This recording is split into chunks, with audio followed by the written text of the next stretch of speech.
Ibu.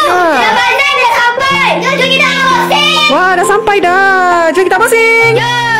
Kalau korang nak tahu kenapa ibu pilih jam Al-Falah ni tau, jam azan Al-Falah ni tau, dia sebabkan adalah 15 pilihan azan. Tak kira lah, dia ada azan Mekah, ada azan Madinah, ada azan Turki, ada azan orang kata azan Maghrib lah, azan Malaysia. Okey, lepas tu dia akan ada juga kat dalam ni 30 juzuk Al-Quran. Lepas tu dia akan ada zikir-zikir pendek, surah-surah pilihan, lepas tu doa dan amalan macam-macam. Ada juga dengan alunan selawat tau korang. Wah, banyak lah ibu. Nah, korang tengok ni eksklusif tau, dia punya kotak je pun. Ini kalau katakan korang nak hadiahkan kepada orang-orang tersayang, lagi kita punya parents ke, atuk nenek ke, ataupun nak buat hadiah untuk kawan-kawan ke, boleh dapatkan jam azan Al-Falah ni tau. Korang nampak tak ni? So dia ada kelulusan KDN tau. Nah, korang tengok ni, cantik kan? Ada nama ibu lagi kat situ. Alhamdulillahi Rabbil Alamin Ar-Rahmanir Rahim.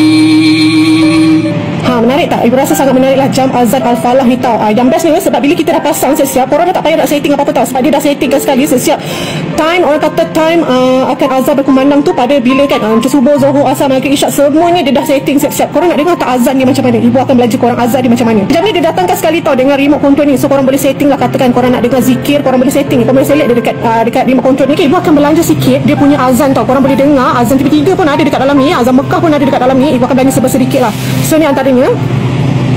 Allahu Akbar, Allahu Akbar, Allahu Akbar, Allahu